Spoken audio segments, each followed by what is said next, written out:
Welcome to the deep dive. You know that moment when a critical tech topic lands on your desk and you need to get smart fast? That's pretty much what we're here for.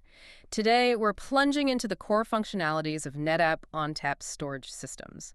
Our sources for this deep dive are, well, they're a fantastic set of practice questions and they're detailed explanations for the ONTAP NS0-164 exam. Okay, let's unpack this. Our mission isn't really to cram for a test, it's more about extracting the most important nuggets of knowledge from these questions. We're going to explore some truly powerful ONTAP features, things that streamline data management, dramatically boost performance, and even stand as a pretty formidable defense against modern threats like ransomware. You're going to walk away with a crystal clear understanding of what makes these systems tick and, maybe more importantly, why these specific features are like game changers in the real world of IT infrastructure. Exactly. And what's fascinating, I think, is how these exam questions serve as incredibly precise entry points. They let us understand these core functionalities without getting bogged down. Right. We'll connect the dots and explore the broader implications of each feature, giving you that foundational understanding that kind of cuts through the noise and gets right to what matters. Okay, good. So let's kick things off by looking at how ONTAP actually builds its storage environments, sort of from the ground up. Starting with a concept that might sound familiar but has a unique twist in the storage world. We're talking about the storage virtual machine, or SVM. Now, when many of us hear virtual machine, we immediately think compute, right? But here, it's all about storage. So for those of us, navigating this landscape, why is an SVM so fundamental to how ONTAP operates? What problem does it truly solve? Well, an SVM is essentially a logical container within the ONTAP cluster. You can think of it as a completely isolated, sort of personalized storage system. It manages its own network settings, its own data volumes, its own security policies. The real power here, I think, is that clients, whether they're users or applications, they access storage as if it were their own dedicated system. No. It's completely abstracted from the underlying physical hardware. This is, well, it's pretty revolutionary for multi-tenancy environments or complex departmental isolation needs. Right. Where you need that strict separation without, dedicated physical gear for everyone. So if I'm picturing this right, it's kind of like having multiple independent mini data centers, Yeah, you could think of it that way. each with its own front door and internal organization, but they're all running on a single shared ONTAP infrastructure. Precisely. That sounds incredibly flexible, especially when you think about compliance or maybe billing back to different departments. Absolutely. It delivers that isolation and flexibility. But this raises an important question, right? Once you've got these isolated SVMs set up, how do clients actually find their specific data within this whole virtualized landscape? Yeah. How do we build that structured pathway to the actual bits and bytes? Okay, yeah, that's where it gets really interesting for me. Once these SVMs are set up, how do we establish those clear addresses and pathways? For clients to connect and, navigate their data, we're diving into something called junction paths and data LIFs. They sound like the critical plumbing behind the scenes. They absolutely are. Junction paths are the logical mount points. They essentially connect a volume into an SVM's unified file system namespace. So from a client's perspective, it creates this clear, structured directory path. Okay. Makes it appear as one seamless, organized file system hierarchy. It doesn't matter where the data volume actually lives physically. Right. It hides the complexity. Exactly. It brings order to the potential data chaos. Yeah. And complementing that, you have the data LIF. That's a logical interface. It's the specific IP address or network identifier that acts as the network endpoint. So, for example, if a host needs to connect to an ISCSI LEM, it connects to that specific data LAF. It's a sort of flexible network gateway that provides access, but it isn't tied to a specific physical network port on the controller. Okay, so let me see if I've got this straight. The SVM gives us that isolated virtual storage environment. Yep. The junction path creates the organized navigable structure within that environment. Think of the folders you see. Right, the namespace. And the data LAS is the actual network address, the IP endpoint that a server uses to physically connect. Right. It really simplifies the end user experience then, abstracting away all that underlying complexity. What's a significant operational advantage you've seen by implementing this kind of logical abstraction, especially in large dynamic environments? What truly stands out, I think, is the non-disruptive nature of it all. Ah. You can move physical disks, controllers, even entire aggregates around in the background. But as long as the SVM, the junction paths, and the data LIFs remain logically configured the same way, client access is completely uninterrupted. Wow. That's a massive operational advantage, Yeah. particularly when you're doing maintenance or, hardware refreshes. No more dreaded downtime for simple infrastructure changes. Pretty much. No downtime for infrastructure changes. That's music to any IT professional's ears, I bet. Definitely. Okay, now let's transition a bit from structuring data to something every organization obsesses over, making the most of your storage and, well, your budget. Data efficiency is paramount, right? And ONTAP has some seriously smart ways to tackle this. It really does.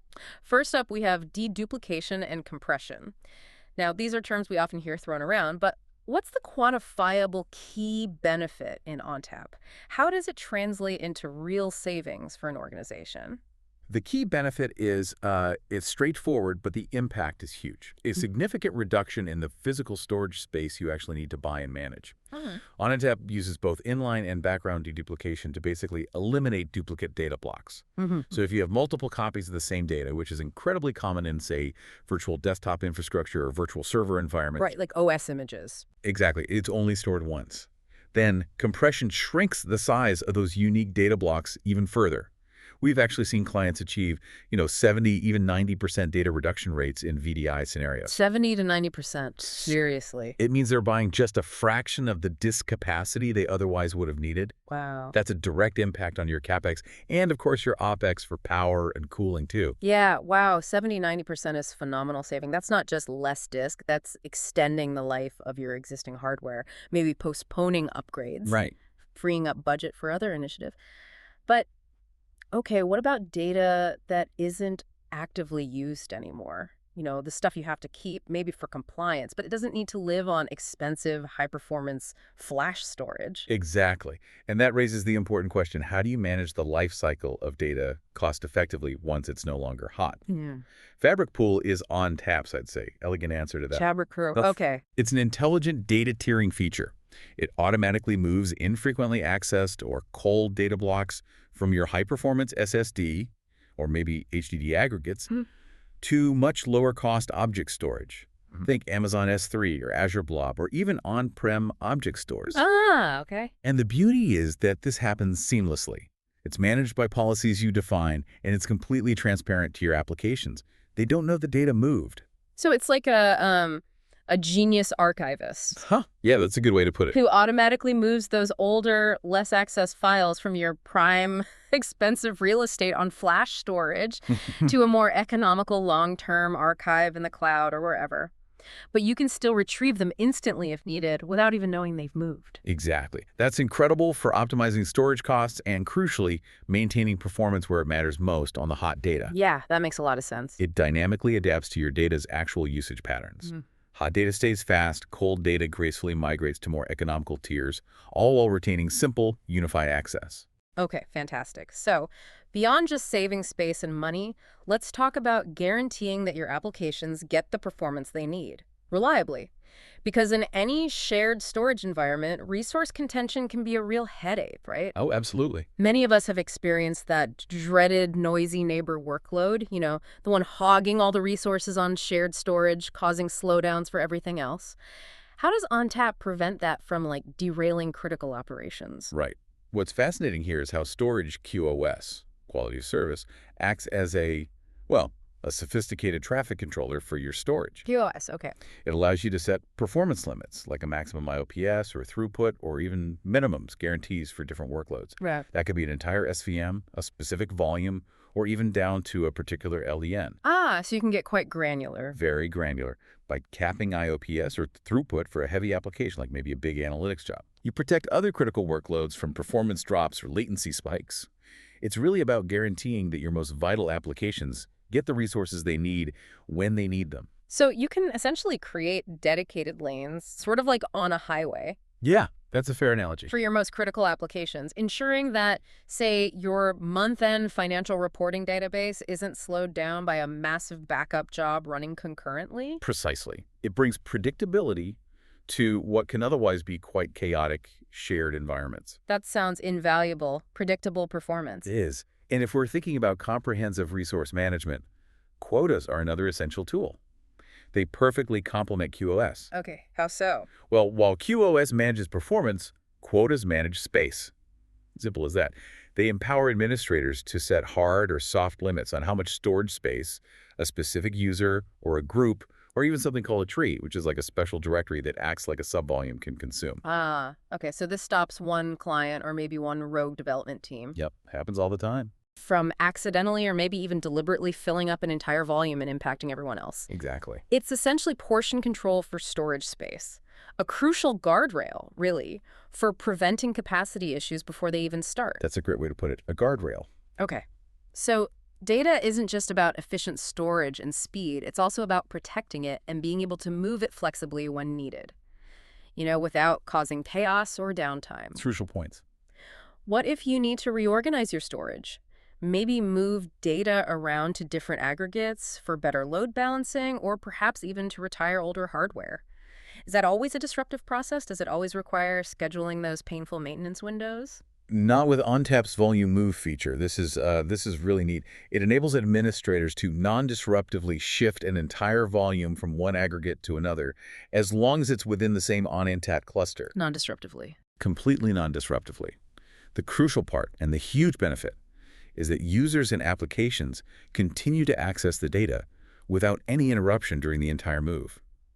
The underlying physical storage changes. Maybe it goes from HDD to SSD or just to a different set of disks. Right. But the logical access path from the SVM through the junction path and LIF remains completely constant. Wow. That's a game changer for maintaining uptime and operational flexibility. It really is. No more scheduling downtime for what used to be a major storage reorganization or, an upgrade path. It truly embodies that non-disruptive operations philosophy that ONTAP is really known for. It radically simplifies infrastructure management and directly contributes to business continuity. Okay, fantastic.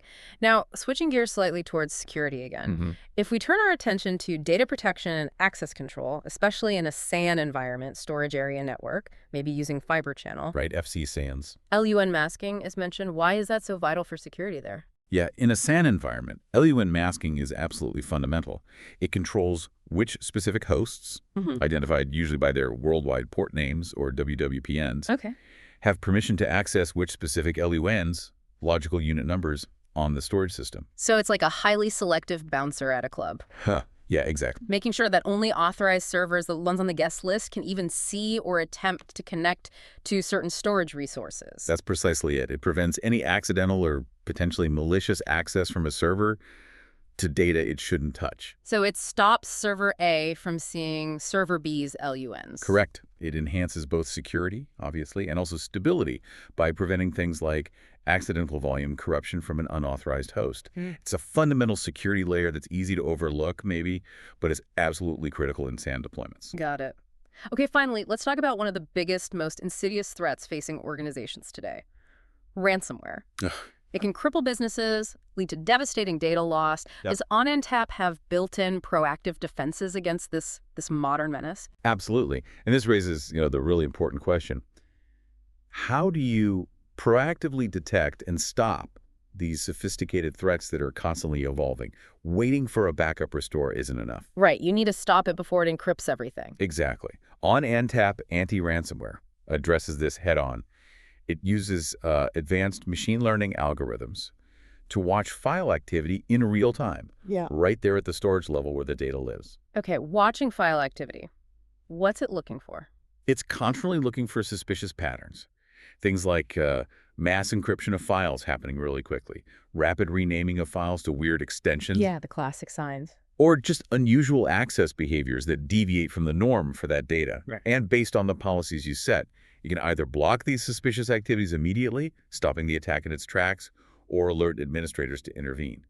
The goal is stopping ransomware before major damage occurs. That's incredible. So it's not just about having good backups, which are always essential, obviously. Absolutely essential. But it's about intelligent, real-time detection and prevention at the storage level itself. Right where the data is. That's a massive proactive layer of protection. It goes beyond traditional endpoint or network security, catching threats right where the crown jewels are stored. It truly is. Storage systems are often the last line of defense, before data is irrevocably compromised. Yeah. And having that intelligent, real-time detection built in is, well, it's a critical component of a robust cyber defense strategy today.